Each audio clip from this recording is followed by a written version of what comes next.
Amigos, otra vez aquí en Radio 10 con una entrevista interesantísima, un personaje de leyenda en Radio 10, Alessio Gronchi, parte de los 50 años de esta emisora. Bienvenido, hermano. Gracias por invitarme, Carlos Iván. Cómo no, oye, queríamos saber de ti, conocer un poco cómo empezaste en la radio, esos inicios tuyos, las anécdotas que tienes de Radio 10. Cuéntanos un poquito cómo empezó tu historia. Bueno, para mí y para muchos de mi generación de locutores, de hosts de radio, Radio 10 fue la escuelita, ¿no? Eso lo saben todos, todas las figuras que de alguna forma tuvieron algún tipo de relevancia en esos años, pasaron por aquí, pasaron por los 100.1 en ese tiempo. Exacto. Porque 88.1 era Radio Mundial. Mi primer trabajo en radio técnicamente no fue Radio 10. Yo estaba recién llegado a Italia, no hablaba ni bien español. Y yo traía música de Italia cada vez que iba, porque iba muy seguido, recién llegado, ¿no? Traía música, en ese tiempo conseguir música de Europa era una misión titánica, no era muy usual que llegara ese material. Y yo me iba a alguna de las emisoras que conocía gente para llevar los discos para que lo grabaran o para que lo usaran, ¿no? En una de esas caí en Estéreo Rey de Víctor Martínez Blanco y me dieron un play ahí para hacer turno de, como tú sabes, el primer trabajo de una persona que quiere trabajar en radio es, 1, operador, no hablas, y 2, de madrugada, y 3, fin de semana, el peor posible, ¿no? Entonces me dieron un turno que yo entraba los sábados a las 12 de la noche y salía los domingos a las 6 de la mañana. Ese era mi turno en Estéreo Rey. Me acuerdo que yo era menor de edad, mi mamá yo tenía 16 años. Yo estaba en la escuela todavía. Mi mamá me llevaba en carro, me llevaba a las 12 de la noche, porque como anda un peladito por ahí solo a las 12 de la noche, ¿no?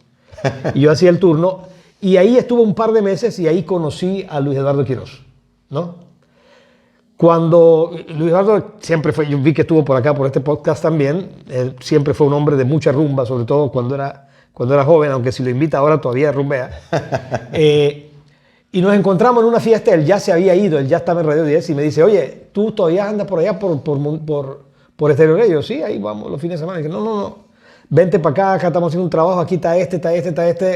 Vente para acá que te va a gustar porque hay mucho más pelado, el dueño mucho más abierto a innovación, porque Víctor, tú sabes, Víctor Martínez Blanco era bastante clásico, cuadrado, sí. y era bastante autoritario en cuanto a que como él pensaba que se debía hacer el negocio, y era su empresa, así que tenía todo el derecho, tú no te podías salir de esa línea, ¿no? Entonces, acá hay mucha más libertad, acá hay un mundo más hippie, más divertido. Y yo, bueno, me lo dice mi amigo, me fui con Eduardo para allá y comencé a trabajar en Radio 10. También fui operador, ahí había comenzado a hablar un poquito sin permiso en Estéreo Rey, acá fue ya más formal, hasta que tu papá, cuando, no sé, él habrá detectado algún tipo de madera en mi persona, me dice, mira, yo los pelados que entran aquí, que yo creo que pueden hacer un trabajo, yo los mando a donde Monterrosa, en El Salvador, Francisco Monterrosa. Francisco era uno de los grandes radiodifusores de El Salvador para esos tiempos. Tenía el grupo Femenina, tenían como 4 emisoras de radio, y me mandó como 3 o 4 semanas para allá, en la casa de un amigo de tu papá que vivía en El Salvador. Él debe tener todavía muchos amigos en ese país. Porque Radio 10 se fundó con mucho talento de El Salvador. Sí. Los locutores, los ID, los jingles, estaba Paco Parada, Tito Carías y un montón de gente más. Y allá sí conocí un estilo de hacer radio completamente distinto al nuestro. Allá sí, primero que facturaban como locos. Segundo, que era un país de 10 millones de habitantes contra Panamá en los 80, que ahora ha tenido 2,5.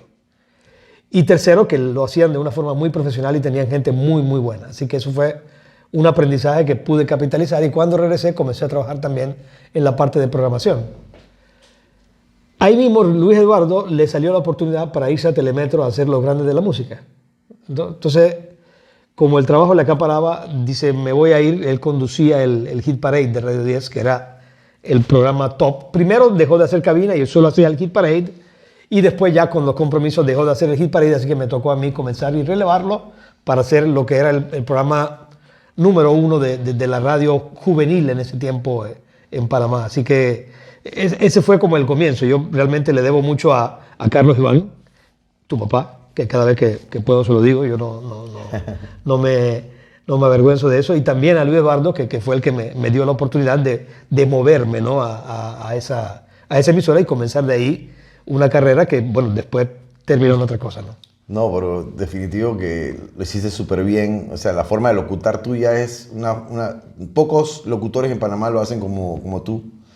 Y eso me parece que es muy... O sea, cuando te escucho siempre me acuerdo de esos inicios, porque yo siempre oía la radio, aunque no estaba involucrado en ese tiempo porque era un niño.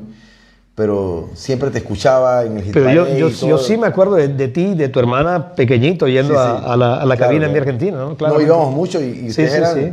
ustedes eran los ídolos para nosotros, ¿no? Y que los que hacían todo, ¿no? En Y bueno, realidad. y quizás nosotros éramos los ídolos tuyos, pero yo también estaba ahí, yo llegaba y cuando estaba Manolo Barroso en cabina, él era el ídolo mío. Exacto, Porque eran exacto. personajes, o sea, en esos tiempos los Manolo Barroso, los Víctor David Guerra en la 99, o sea, había 3 o 4 elementos que you looked up to him, ¿no? Porque Claro. eran la gente que realmente marcaba la diferencia. A mí me costó mucho después de Radio 10, porque yo trabajé también en otras emisoras después de Radio 10, dejar el cantito, porque todo se hablaba igual en Radio 10 y todos hablábamos idéntico, ¿no? Exacto, era un Pero estilo. era el estilo, era el estilo. pero un estilo que... Y aún así, Identidad, ¿no? Le dio claro, identidad. porque si tú todavía miras a los que siguen activos en esto, le notas el cantadito porque por ahí va la influencia, cosa. exacto. Porque así aprendiste, ¿no? Exacto. No, y ¿qué te iba a preguntar? O A sea, ti te lo noto. sí, lo tengo. Es que yo aprendí de ustedes. Claro. ¿no? Y te iba a preguntar, cuando pasaste ya a la televisión, porque yo recuerdo que cuando vino Joan Jett y todos estos artistas de los 80, Océano, tú eras el presentador que Claro. los sacaba en imagen, ¿no? En TVN creo que era, ¿no? Sí, en TVN yo en 1983 me llama, finalizando el año, una persona que habían contratado en TVN para la parte de programación. Ellos querían, ya era un medio controlado de alguna forma por los militares y los que estaban en el poder en ese tiempo. En Radio 10 y en Mundial teníamos una especial alergia a ese tipo de personajes, pero bueno, era una oportunidad de trabajo y ellos conscientes de que tenían que trabajar la imagen del medio para hacerlo más vendible, contrataron a una serie de personas, primero que estaba el gerente general, que era mi hoy amigo Olmedo Miranda, y él contrató a una serie de personas valiosas para tratar de lavarle un poco la imagen a TVN y profesionalizarlo. Y contrataron a Ana María Sanchís, y ella fue la que me escuchaba en la radio, y me llamó para ver si yo quería conducir un show de televisión. Acepté, encantado, porque bueno, en ese tiempo para que te pasaran de radio a televisión, pero a la vez me pasó lo que le pasó a Luis Eduardo. Te absorbe tanto el medio que tienes que renunciar al medio en el que inicialmente te diste a conocer, ¿no? Es como un medio difícil, o lo era en ese tiempo, hacer las dos cosas a la vez, ¿no? Sí, en ese tiempo era mucho más difícil, Sí. porque yo pienso que la radio es un tema como mágico también, ¿no? Entonces, no sé si cuando cambias a la televisión ya la gente como que pierde un poquito Pero- la magia esa porque te ve la cara, ¿no? No sé. Pierde la magia, pero para nosotros, yo soy un eterno enamorado de la radio, Sí, sí. a pesar de que trabajé muchos años en televisión, no solamente como presentador, sino también como en toda la parte de producción. Yo sigo considerando a la radio como un medio mucho más con el que me identifico más. O sea, le tengo mucho más cariño, mucho más amor, y creo que para expresarse tienes que tener un poco más de arte para hacer radio, porque tienes que crear una imagen mental, con poco recurso, que es tu voz y la música que pones, tienes que poder crear un ambiente que en televisión es mucho más evidente porque por TV, ¿no? Claro, no, pero ese hombre de radio que tú eres, eso también es lo que te ha proyectado en estos concursos donde tú das opiniones musicales y todo eso. Claro. O sea, que también te ayuda bastante en la televisión. O sea, es como algo medio ambiguo. Sí. Pero si lo comparas es como yo difícil, si tuviera que darle un consejo a alguien que quiera entrar a televisión a trabajar, yo le diría comienza por radio. ¿no? Exacto. Porque vas con mucho más capital si hiciste radio a que arranque directo en televisión. Y lo puedes ver en muchos casos, obviamente no voy a hacer nombre, pero la gente que venía de radio siempre tenía ese algo más. Exacto. Que no tenía el que entraba como figurita de Solo TV, ¿no? Exacto. Y después, en tu evolución, la creación de Antena 8. Mira, Antena 8 tiene una historia y es como el cierre del círculo, porque yo creo que si tú buscas hacerlo, no te sale, ¿no? Antena 8 comenzó no en 100.1, que era una frecuencia del grupo de tu papá, comenzó en 89.5, 89.3 en ese tiempo, porque un vecino de mi mamá tenía una estación de radio y estaba pasando algunas dificultades para manejarla. Me dice, mira, ¿por qué no te encargas tú? No sé qué, papá. Y a mí se me ocurrió, mira, era el año 2000, o sea, los años 80 habían pasado hace 10, 15 años. No era muy retro tampoco, ¿no? Y se me ocurre, ¿por qué no hacer una estación que reviva un poco la música con que nosotros crecimos? Porque no había nada. No había nada de esa oferta en radio, ochentera, ¿no? o sea, lo que te identifica a ti. Nadie ponía música de los 80 al aire. Se había como olvidado el tema ochentero, ¿no? Y fue un palo. Pero tan palo fue que comencé a tener dificultades con esa persona. Y llevábamos meses al aire porque creo que comenzamos en marzo. Y ya en agosto estábamos, ¿sabes qué? Esto no funciona, la relación entre tú y yo no funciona, así que yo mejor cierro este business. El nombre era mío, el concepto era mío, él era el dueño de la concesión, y yo me voy, pues. Ya yo estaba ya mentalizado a que el proyecto murió, pues no funcionó, y yo tenía mi otra actividad, así que realmente no era un determinante para mi vida económica. Y faltando 2 semanas para el deadline en que yo tenía que cerrar allá, que era creo que el 31 de agosto, yo tenía tiempo que no hablaba con tu papá, muchísimo tiempo. Nos habíamos desconectado, no por nada que hubiera ocurrido, sino simplemente cada uno siguió su camino, ¿no? Y yo lo llamo y le digo, Carlos, ¿qué tal? ¿Cómo estás? Me dice, oye, brother, vente para acá. Yo le echo el cuento y me dice, vente para acá. Me vengo para acá y él circunstancialmente había mudado a Radio 10 a 88.1 y tenía en 100.1 una señal que se llamaba Radio 10 Clásica. Exacto. Que era más o menos, un poco más rock, pero era más o menos lo que estábamos haciendo en Antena 8. Y me dice, mira, esta es la que es. Exacto. Así que entramos y montamos Antena 8 y me convierto en radiodifusor. Después, con el tiempo, llegué a un arreglo con tu papá para comprar la misma concesión. Y me convierto en radiodifusor y creo mi primera emisora en la frecuencia en la que yo empecé a hacer radio. O sea, es como que de dónde está. Se cerró el ciclo. Si tú tratas de hacerlo, no sale. Fue una cosa mágica que ocurrió y se cerró el ciclo. Así lo defino siempre yo que hablo del tema, ¿no? Claro, pero hubo un revival de los 80 muy bueno. Sí. Y como tú representabas toda esa historia aquí en Panamá, o sea, definitivo, Joan Jett. Joan Jett fue cuando estábamos en TVN, un empresario. Pero ese video se rescató en YouTube, no sé quién sí, lo no, hizo, y todos los años lo reviven y me lo mandan 50 veces. Y yo, ya lo vi, ya sí soy yo. Pero fue, digo, y no fue el único, digo. Ese por alguna razón fue de lo que se conservaron. Todo el archivo de todas las cosas que se hicieron en TVN se perdió porque cuando los gringos entraron a TVN cargaron con todo.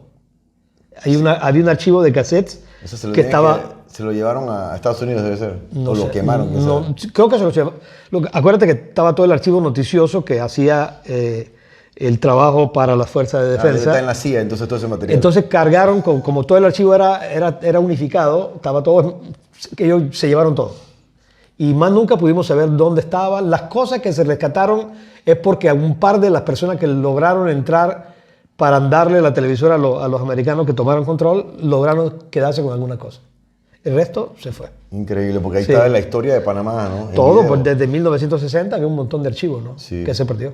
Increíble. Pero bueno, volviendo al tema del revival de los 80 y todo eso, hoy en día tú tienes Antena 8 con mucho material así de los 80, ¿no? O sea, eso volvió definitivo y todavía se escucha mucho, hasta en la música nueva. Claro. Se siente la influencia de la música de los 80. Sí, hay un montón de artistas que tocan estilos muy parecidos a lo que se hacía en los 80. Bruno Mars, por ejemplo, es un hombre de los millennials con alma ochentera y hay muchos más. Exacto. No es que cuando crecen, o sea, por ejemplo, yo soy más setentero, ¿no? Porque yo crecí, o sea, nací en los 70 y como que añoro eso, ¿no? Como que sin haberlo vivido. Bueno, tanto, y creo ¿no? que también como te criaste con una persona que era de radio. Exacto. Y él era de radio setentera, porque era full 70s, Exacto. full Beatles, Stones. Exacto. Te fuiste por ahí más que por convicción, por ósmosis, ¿no? Porque eso fue lo que escuchaste.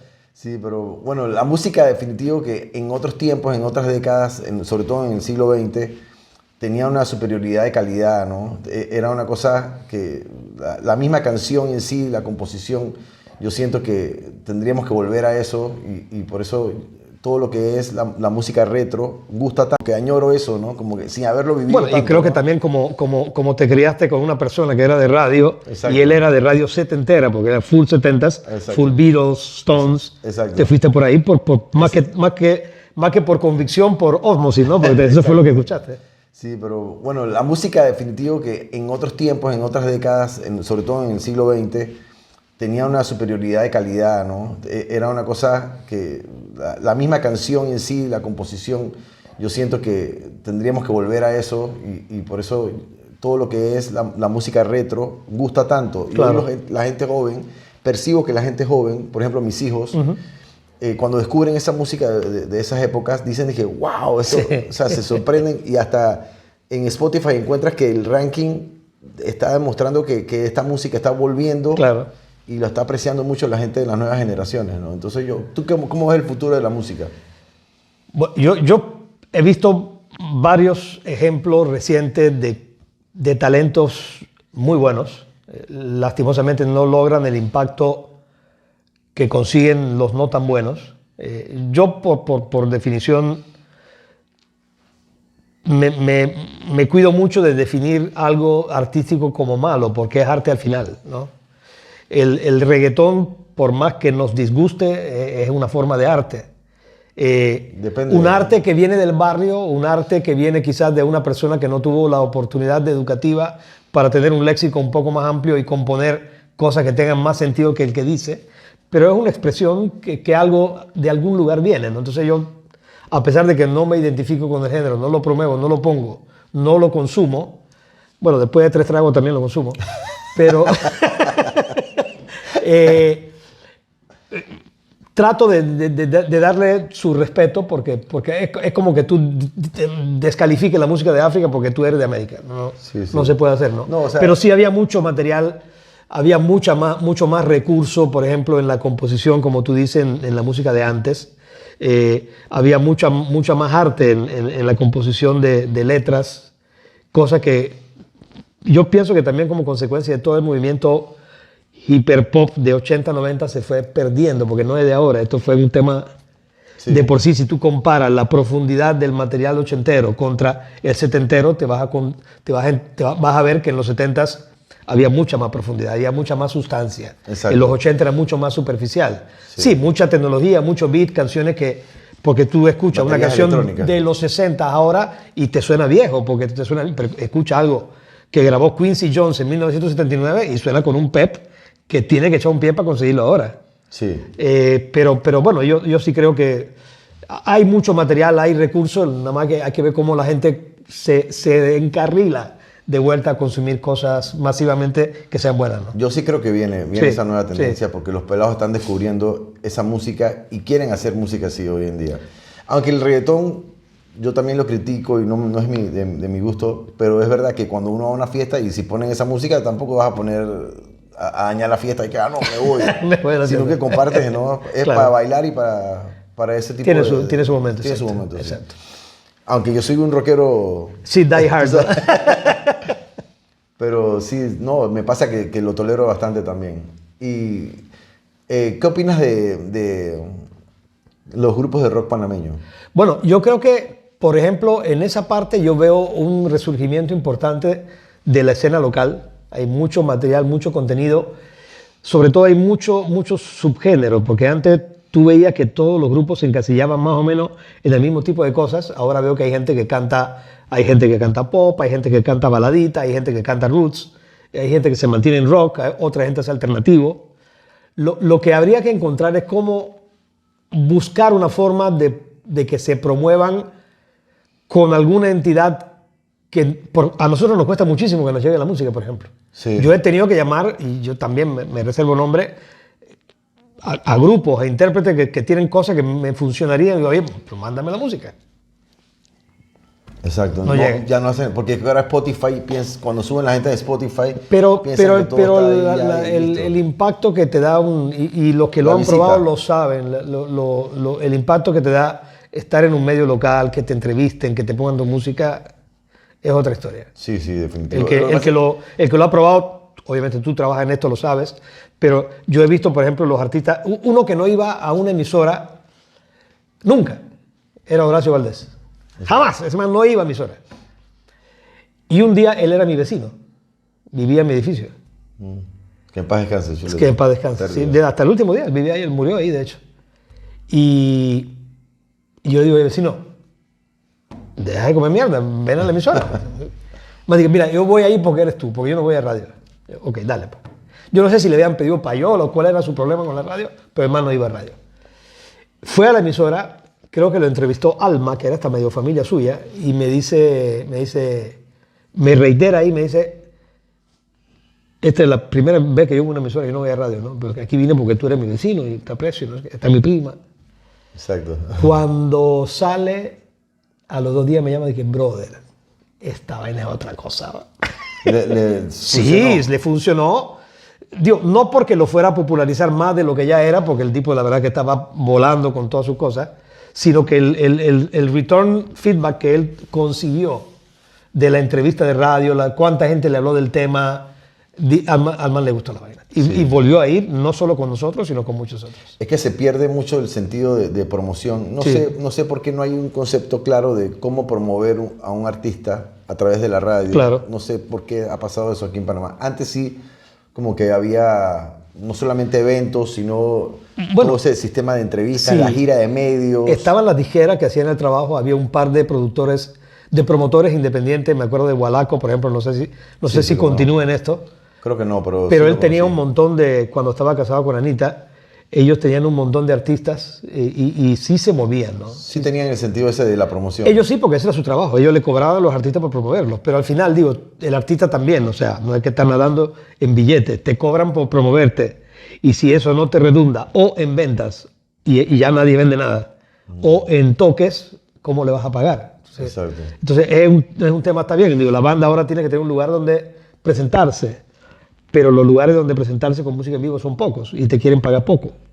A ti no te lo tengo que decir, tú lo sabes. Sí. Entonces es como una ecuación medio que imposible, ¿no? Sí, pero por ejemplo los Rabanes eran gente que llegaban y parqueaban en la cabina con uno y se hacían amigos, de repente traían una botella. Sí.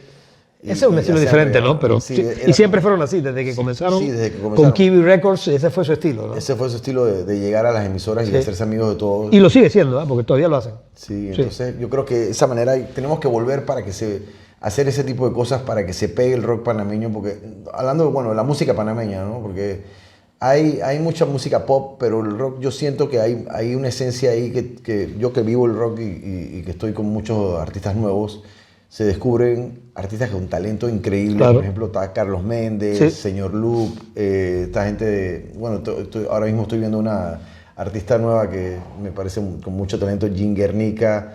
Están varios grupos muy interesantes por ahí dando vueltas en el ambiente, y si tuvieran más apoyo de las radios, yo pienso que podría cambiar la historia de ellos, ¿no? Claro, pero lo que necesitamos es que vengan. Sí. O sea, o bien o que creen una asociación incidental que los promueva con alguien que haga el trabajo, porque lo importante es que lleguen. Todavía las disqueras, a pesar de que casi todas se fueron de aquí, operan todas ahora desde otros países de Centroamérica, y cuando más tienen a una persona acá, los de Sony Music, los de Universal, todavía te llaman, te mandan sus prioridades, te insisten en que pongas la canción, que tú le hagas caso o no importa, pero están encima, ¿no? Oye, y ahora que la radio también es visual, ¿cuál es tu bueno, el tema de eso? Porque cambia un poco la magia, ¿no? El tema con la radio visual es lo mismo que fue en su tiempo con el streaming de la radio, el tema que fue con tener la cadena nacional. Qué bonito todo, ¿no? Pero no facturas $1 más por tenerlo, no facturas un centavo más. Entonces tú estás gastando plata para estar en el aire, que es tu business principal. Y también está gastando plata por tener cámara en la cabina, por poner un sistema visual en streaming, pero el anunciante no te paga $1 más por eso. Igual como cuando comenzamos con Antena 8, digo, oye, que la emisora que la queremos en provincias centrales, la queremos en Chiriquí. Y ok, cuesta $400,000 por pedazo ponerla allá. Si me estás pagando $8 por la cuña, ¿me vas a pagar 12? No. cuidado te pago 6.